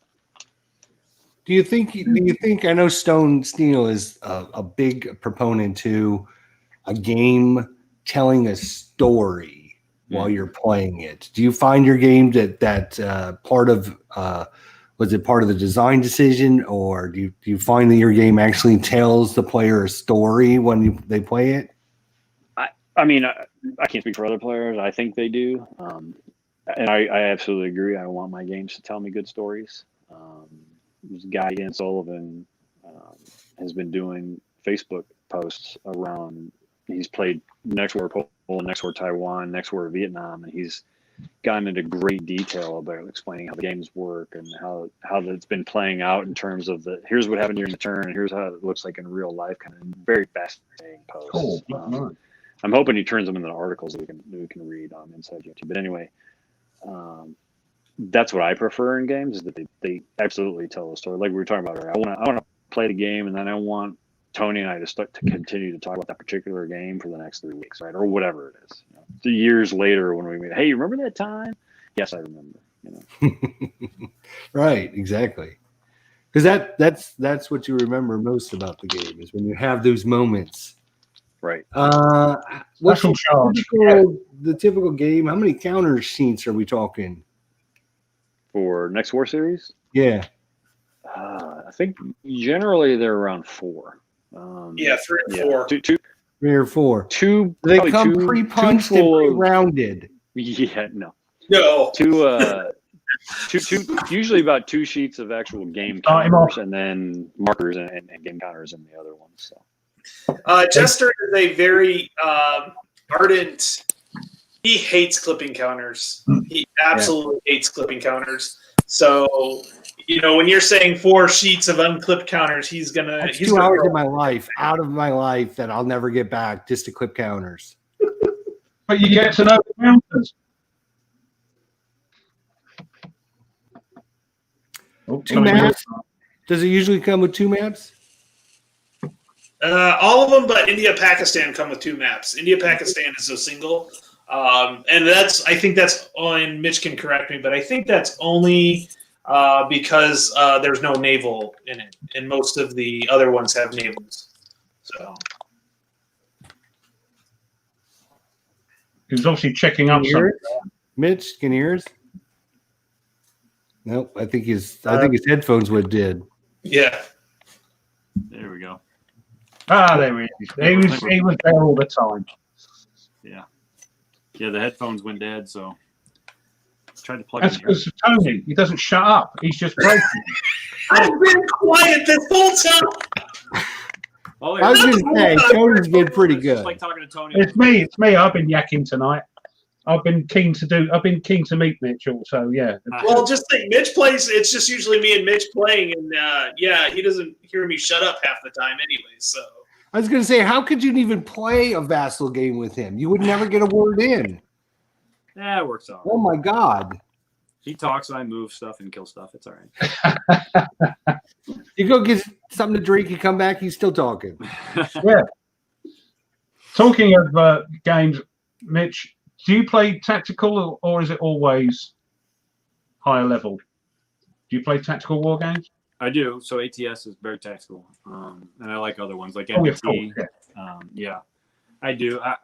Strategic games, not as much. I like operational to tactical, but it depends on the period too, right? Some strategic games are pretty good. I have a particular bias against World War II strategic games. I just don't like them because I want to be able to change the economics of the games, right? And they don't let you do that, right? They're mostly so if I don't want to spend all my money on battleships, I want all that money and steel to go to tanks, right? But so a lot of games don't let you do that. So they sort of go down the road of more historical accuracy rather than letting you go, what if? Right. That's what I love. I love doing the, I don't want to do that. I want to do this and see what happens. Right. Yeah. Right. So one of the few games I do think captures that pretty well is the Totaler Krieg, Dicenso, where you play the cards and you can take different paths through, whatever production in history. Ends up getting different stuff. I'll get it out every week. There you go. Yeah. So that one kind of could scratch that itch because you can take a different right from history, whether it's valid or not, who knows? But at least it's fun, right? You're not. But it's fun. The Brits don't come in. I know I'm going to get this battleship in 1942 because that's the one that was supposed to come. Yeah. No. No, the Brits have signed a pact with the Japanese, and they don't come into the war. Right. But the other problem is, there are limits to what my perception of reality will allow. So. Yeah. What's your favorite era when you play games? Is it modern day? Is it World War II? Is it? Yeah, I would say Napoleon. Cold War on, right? The balloon goes up, war gone hot, modern type stuff. That conversation, is that really modern or not? But I think the definition of what's modern warfare has shifted even since the 80s and 90s, right? Drones and cyber, and it's a whole new world out there, right? It's almost, we're equipping warfighters with VR goggles now, which is 27th century stuff, But yeah, I think I'd probably gravitate more towards the modern stuff. If you want to go favorite, but that said, I love the Battles from the Edge region. That's 17th century, 18th century stuff. So, but favorite, probably the modern stuff. The Fleet games. Fleet games are fantastic. Central America, NATO, the Next War in Europe, all those older VG games. Really, it's really because that's what I cut my teeth on. So I think that's what I gravitate towards. So, which again is why I gravitated over Crisis Korea in the first place, and then that became what it is today. So. Chris got a question. He's like, and I know the answer to this question, but have you played Under the Iron Sky? I have. I played with Kev. Yeah. Board. We didn't go deep into the game, but I have played it. It's interesting. I think I need to. So I don't own the game, unfortunately, but I think I wanted to take a look at the air superiority system a little bit more before I really passed judgment. And then we just we moved on to something else. Kevin and I did. So, but I liked the ground combat. Was pretty interesting, I thought, and I'm looking forward to the. Well, I think what's the next one he's working on? Can't remember. But well, they just released Deadly Northern Lights. Yeah, that one. I thought he was working on another one, but maybe not. And then the other one, he did Less Than 60 Miles. I have not played that one yet. I want to take a look at that one too, but just haven't had the time yet. Because they're Labour of Love, so they're sort of he puts his own money in, I understand, and gets them printed, and then says, "Here they are. Yep. Come and buy them." They're very hard to get hold of. Oh yeah, absolutely. And they're quite expensive, but they're Yeah.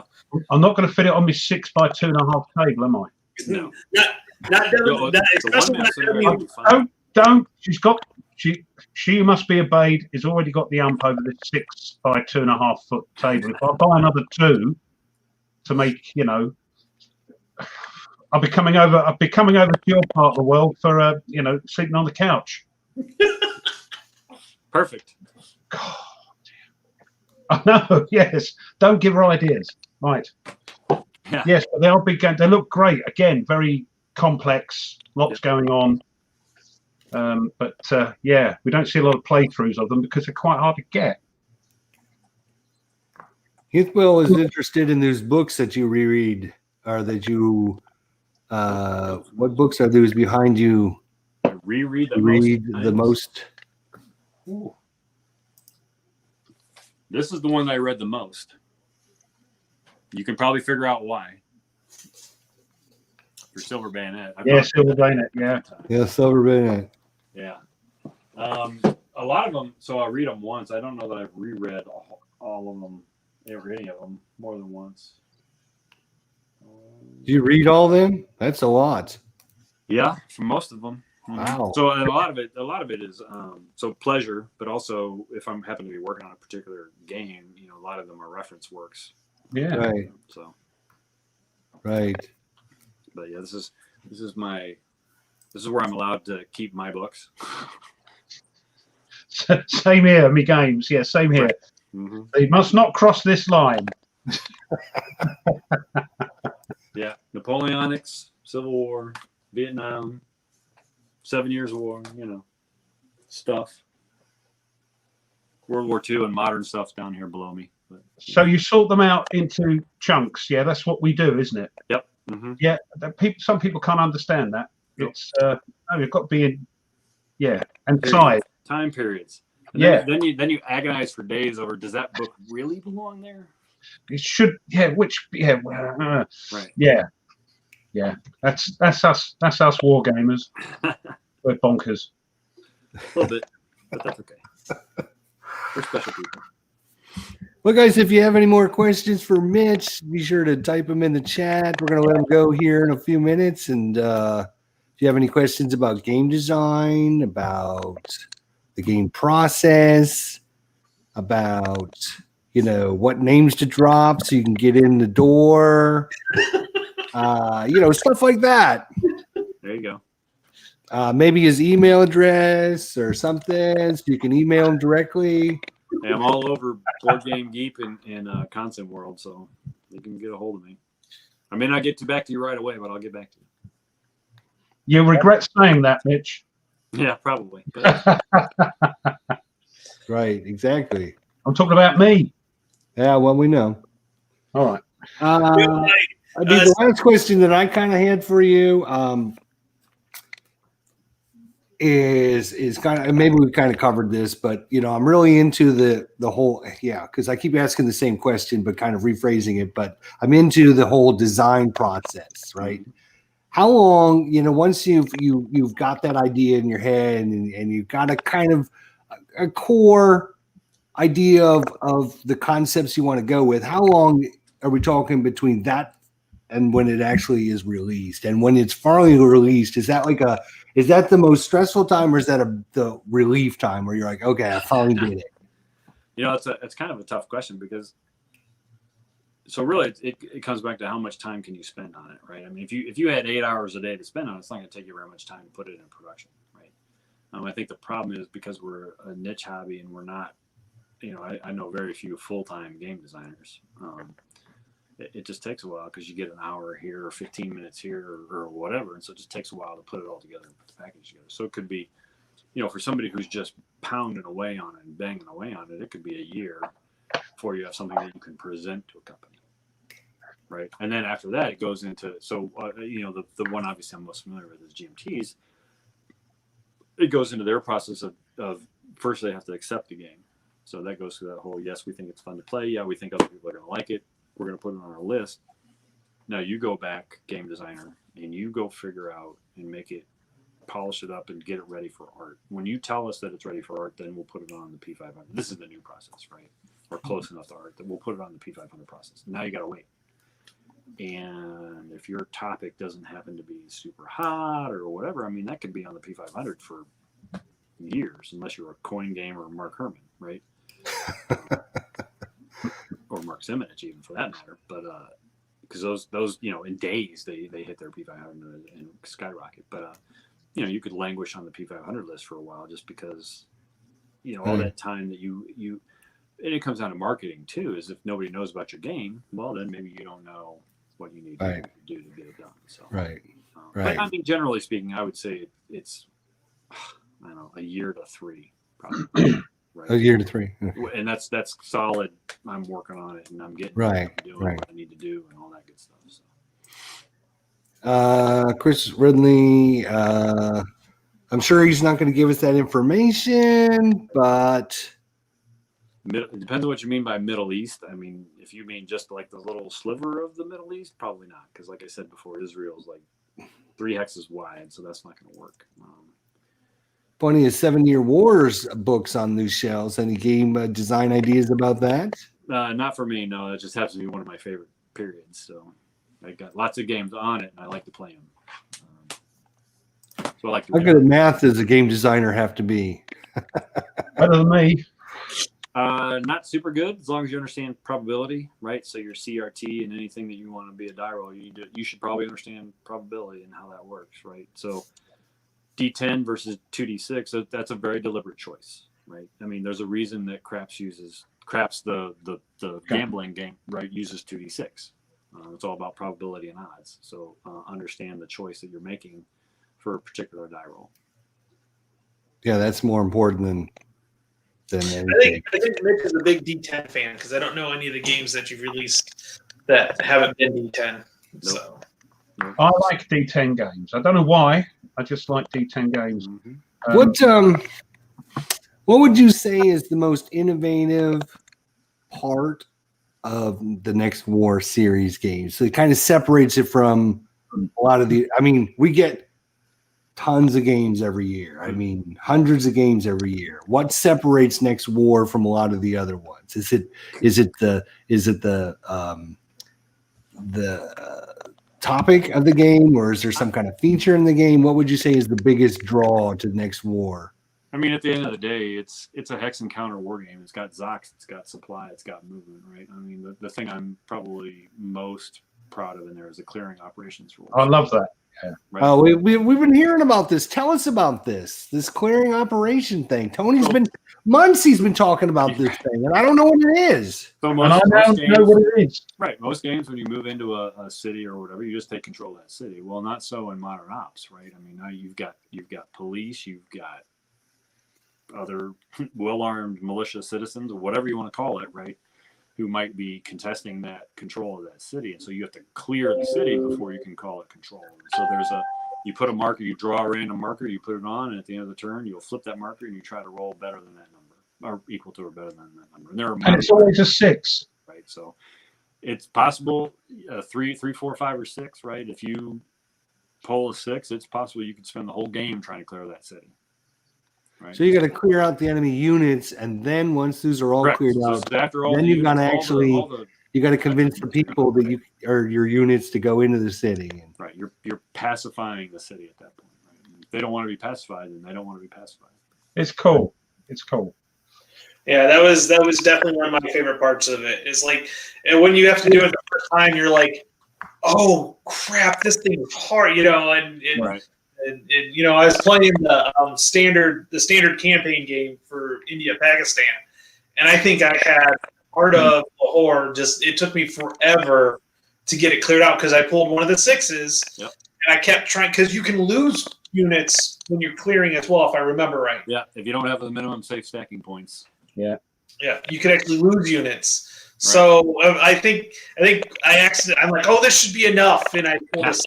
I'm like, crap, So yeah, it's one of those things that, as much as it is a simulation, there's also that game to it too. That you're just like, okay, let's, there's enough randomness to it that makes it it makes it definitely fun. So, well, when I did my unboxing of it, I mentioned it that this because you were mentioning the clearing thing, and I mentioned it in my unboxing video. And the first thing I did was to look this up and go, yeah, that's cool, yeah. And that's the thing you're going to remember. It took me 7 turns to blooming clear this town. Yeah. So that was one of your innovations to the game, then. Yeah, that's probably the one I'm most proud of, and I'm looking for the book that really drove. And I was going to say, what was the inspiration for you to think, oh, you know what I should do? I should add this. I mean, really, it was born out of the recent experience in Fallujah, right? I say recent. Obviously, it's been a few years since then, but. That and then just a lot of the writing since then has been, modern combat is shifting more towards urban, because that's where people are, right? That's where urban centers are, where things are that you really need to go take. But that's also the other side of that is that people are very good at contesting that urban space from you actually controlling it, right? And so you may actually own the city, but you may not control the paths through there. So your supply convoys are getting ambushed on the way through, right? And you need to suppress that. You need to get control of that city if you want to use it as a hub for communications and logistics and everything else. So I'm surprised no other game, even World War II or whatever, whenever you invade another city or town, you're going to get contested by the local population. And I'm surprised that's not happened in other games. It's a great little mechanic. Yeah, honestly, I think it's changed, right? I mean, and it's a gross generalization, but generally speaking, when the new conquering army rolled in, they just said, okay, you guys are in charge now, right? And that's not to say there wasn't resistance, but it wasn't at the same level, right? Like it would be now. Yeah. Yeah, right. So I don't want to minimize things like the French resistance. They were very, very effective and capable, but they didn't really stop German operations, right? But I think in today's world, think about trying to occupy an American city. They go bonkers, or even where I live. Even where they go mad. Right. So yeah, that's true. So I think eventually other games will see this as a great idea for their game. So you might be onto something, Mitch. You might trademark, copyright. Wait. Yeah, copyright. Yeah, I was going to say you should copyright this. Where do you see wargaming in a few years? I mean, what kind of there's been war games, or there's been games that are using apps. We talked about that on our channel. There's been less hex encounter games and more other kind of games, abstract games for wargaming. I'm not going to say where would you like wargaming. Where do you think wargaming is going to be in about 5 years from now? That's a tough one. I mean, I hear a lot of things about the death of the hobby or whatever, the graying of the hobby. I know a lot of younger war gamers, and they're just happy. They're just as happy playing hex and counter war games as we are. I do think we're probably going to see more app-assisted games, right? Games deliberately made where, yeah, it might still be a hex and counter game, but you might have an app to assist you with the game. And then I see maybe some actual computer games that are hex and counter as it transitions. But for the most part, I don't think we're in any danger of losing the hobby or anything like that. That's been said since day one, isn't it? Yeah, technology is so embedded in the real world today that it's going to have to make an impact and an inroad. And I see that more in games like, say, the coin games, right? I could see those easily going app assisted, or if not fully, just app online. Right. I know there's a Labyrinth is in progress and things like that, which is in a coin game, but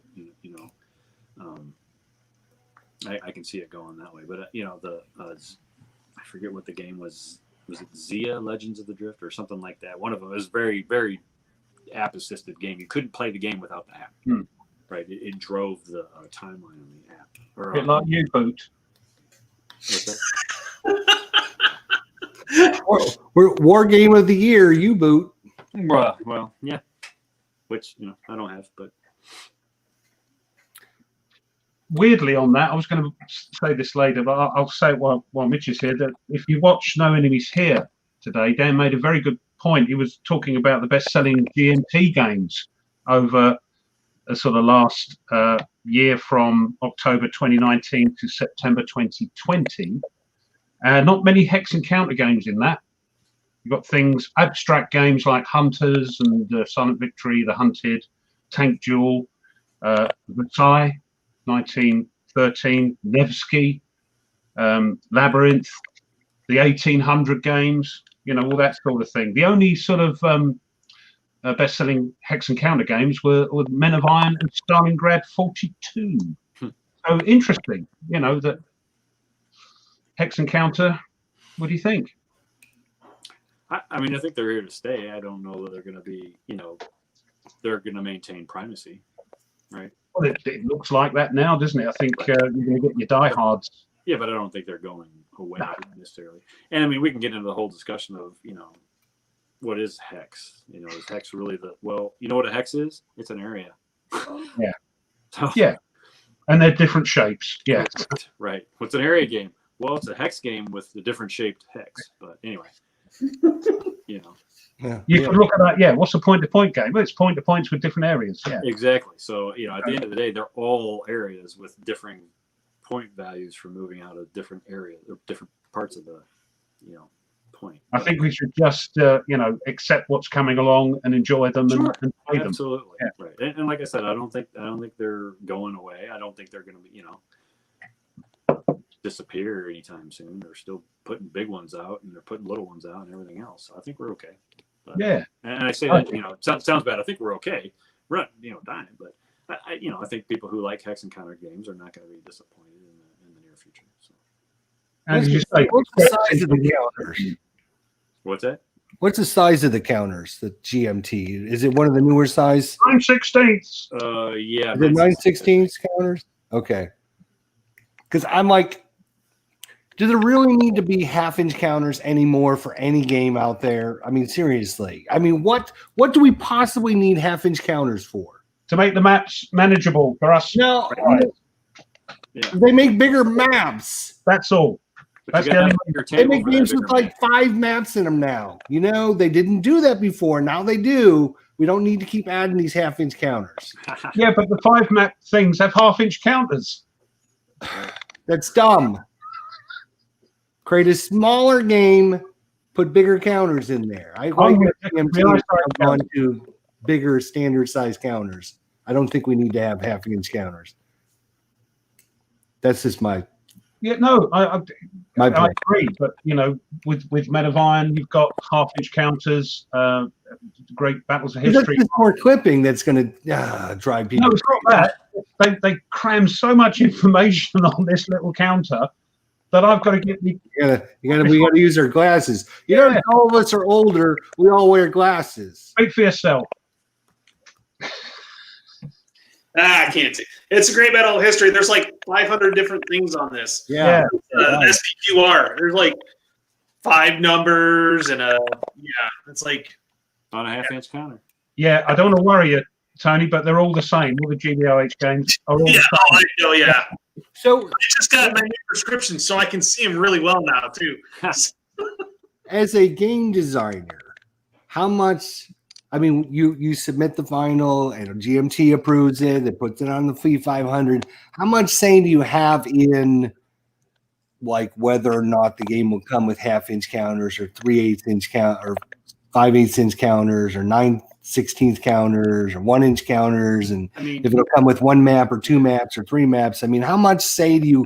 Oh no, I need 2 maps, or is it they're going to tell you we're going to do this on 2 maps? No, for the most part, it's up to the designer. Now they'll, Mark Simage does a great job of talking you through the trade-offs of whatever choices you're trying to push, right? So, it might be one of those conversations of, well, yeah, we can go to 9/16 inch counters, but you're going to triple your map size. Is that really what you want to do? Oh, no, I'm really trying for a small footprint. Okay, well then we probably need to use the smaller counters, right? So it'd be that kind of a conversation of that. So it is kind of up to you with a little bit of input from you. Yeah, I think so. Okay. I think they'll always be there. Half-inch I mean, count. we don't know. I don't know. So I always try to find out these questions. I try to find out, so when I go on my rants, I have inside information. So the next time I can say, Mitch Land, when I talked to him, he said this. And he will use it. Don't you worry.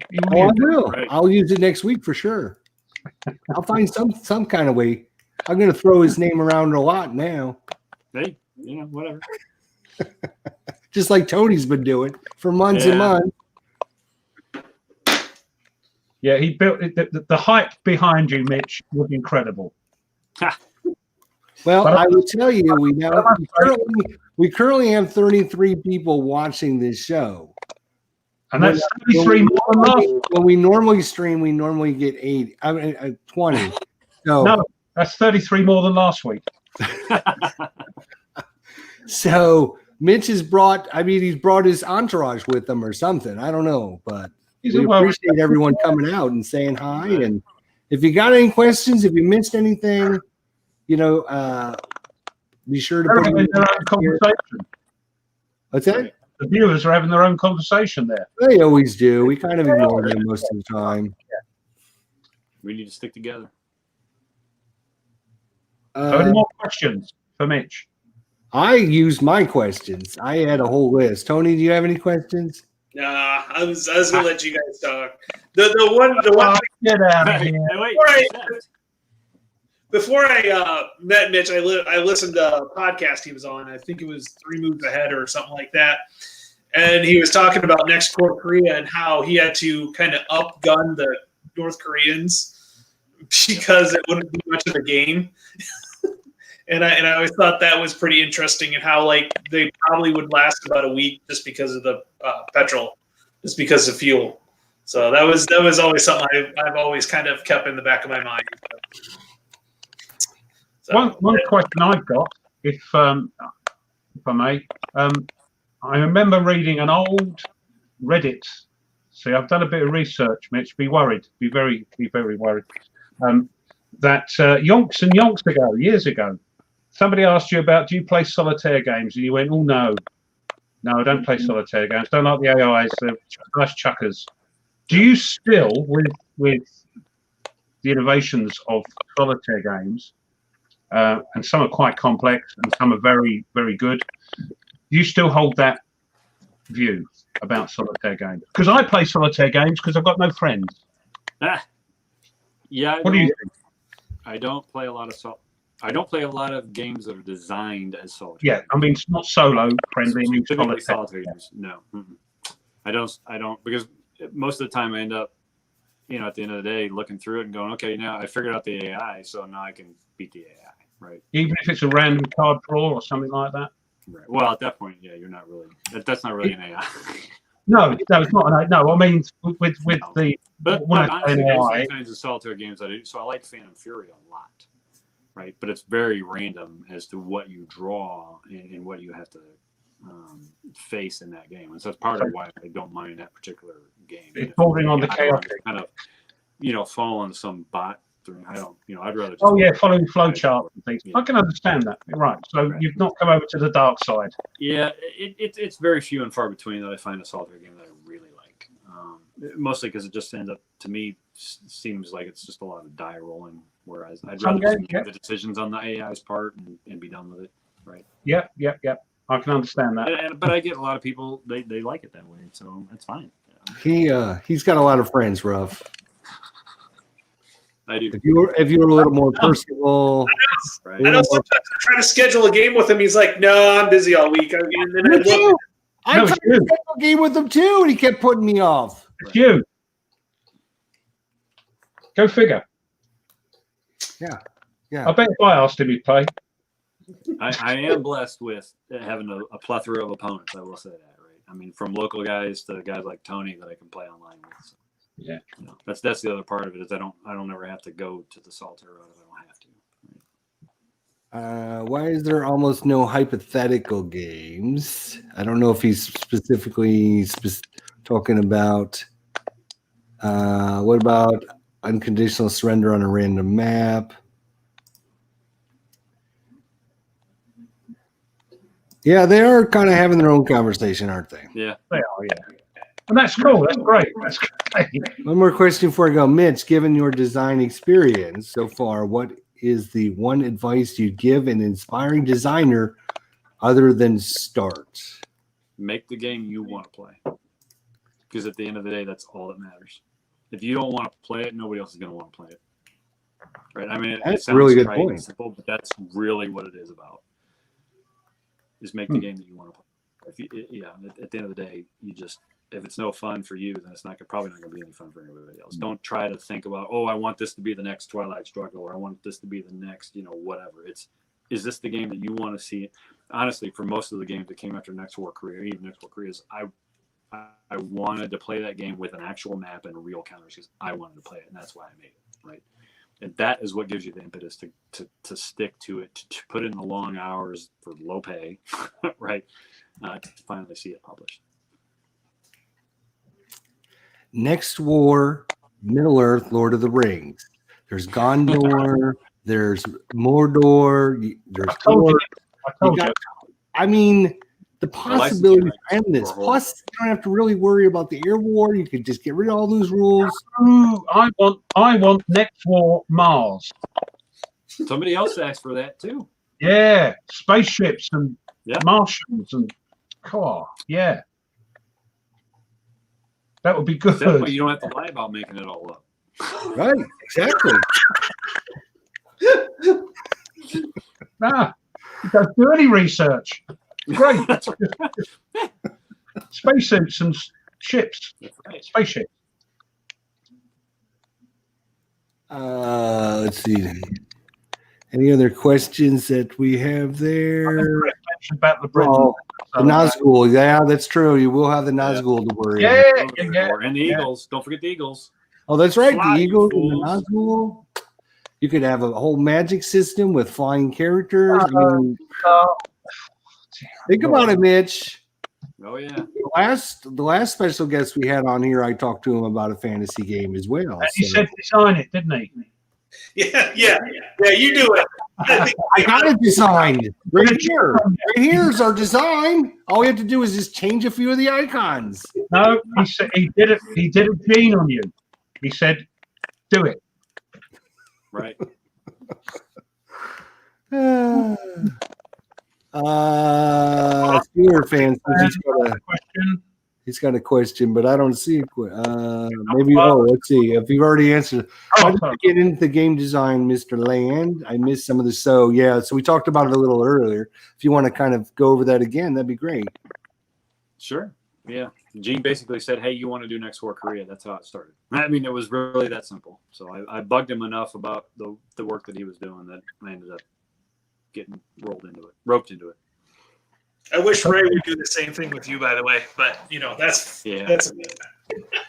But to be honest, I will have to give and I don't know Mitch, but I have to give Mitch credit here because there's a lot of times in a lot of situations where people go and complain about something or ask the designer or do this, why don't you do this? Why don't you do this? Why don't you do this? And the person says, you do it. You do it. If you want it so bad, you do it. And 99.9% of the people sit down and go, oh no, screw this. I'm not doing it. Right. It's too much work. It's too much effort. So you are the 0.1%, Mitch. You are the 0.1%. Thank goodness. Yeah. You're welcome. I mean, that's what it boils down to. How many times have we've talked to people or complained about this? Like I complain about this goddamn snow shovel that we have to use to clip our counters, right? And then somebody in the last show is like, "Why don't you design one?" and started complaining about it. And I go, "I should, but I don't." Right? So I should just design one, and then I wouldn't have to sit here and bitch about it every week.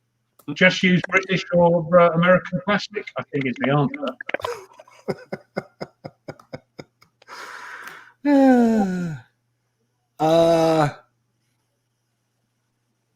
Thanks, Mitch. Very enjoyable chat, Mitch. Coming along. Find out some really good information.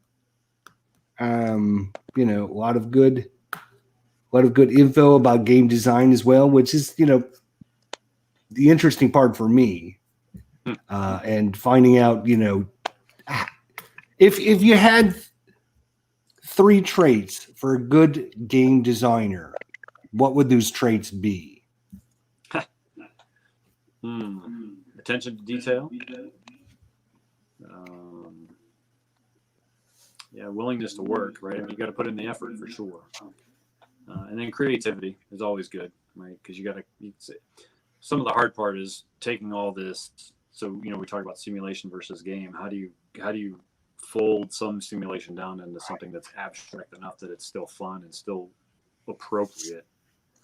And that takes creativity, in my opinion. So. Well, not being too gamey, you mean? Not too gamey, not too abstract. Well, I mean, some things you have to abstract. You just have to, right? Otherwise, there's a number 4 for ID Jester, non-clippable counters. Right. That would be great. If you could talk to GMT about producing the game, the next War Series game, where it's just punch them out. They did. They just went plop, plop, plop. Yeah. The new counter sheets are pretty good. I mean, they're not rounded. But they're great. They're great if you. Yeah. How do you measure game success? Is it based on popularity or something else? So, I mean, to be perfectly honest, I don't. If it gets published, that's success for me. But I don't really care after that. I just, and I know that, I don't know if that makes me unusual or not, but once it gets published, I'm happy with that. Like I said, I want to play. I make the game that I want to push around counters on the physical map. So for me, that is success, and that's just how I count it. Yeah, you're glad it's published and it's out there. Absolutely. Yeah. And don't get me wrong, I do like it when people come back. Hey, this is great. I had great fun playing it. That I do count that as a success as well. But for me personally, it's having it published is the success. But that's not the driving force. No. That's good. All right, we're gonna wrap up here in about 5 minutes. So if anyone has any last comments, questions, thoughts, suggestions, Mitch took our whole episode this week, even though I told him not to. And so we're not going to be able to get to all of our important stuff. Like, here's my list of things that we were going to discuss in this episode. We won't be able to do because it was all about Mitch. It was all about Mitch. I want the rent. Oh, I already kind of did it. It was this thing messing up the counters. You haven't got the technique yet. Oh, God. This has never failed me. They're great. Also, if somebody comes after me, I have a weapon. So, Yeah, I've got 2 broken ones in 2 boxes. They're great, but they break. So I've gone and tried the other ones. Now, Mitch, let me ask you a question, Mitch. Don't you agree with me that game companies out there that produce hex encounter games, don't you think they should supply their customers with an actual device to clip their counters? That is a debate for another time. Yeah. I knew he was going to say that. I know Mitch doesn't clip. I mean, I think part of the problem is not everybody's a counter clipper, right? I mean, some people are like, nope, I never clip any counters, and then other people, I don't play with counters that aren't clipped, and you know. But that's game. Okay, so where do you fall, Mitch? Are you a clipper or not a clipper? I'm a clipper, but I'll play games that aren't. So it doesn't matter. I like my own games to be clipped. But. Right. And they look so cool. But You didn't clip yours, Mitch. Or I was it like just to play the game first to see if I like it, and then if I like it, then I clip it. Otherwise, I okay, that's what it is. Okay, gotcha. I didn't think you clipped it, but now that makes sense. Yeah, not until I know I'm gonna play it, right? So I'll play unclipped for a little while now. Like I got clip these. This is driving me nuts, and I'm gonna keep it on the table. So There's seriously, if we can send a man to the moon, and I'm not going to go on another rant, I promise. I'm just going to say, if we can send a man to a moon with computers from 1960, we should be able to come up with some kind of device where you put a counter in, you push it down, and it clips all 4 counters for you in less than a second. you think? Or the deluxe clippers don't break. You'd think that would happen, wouldn't you?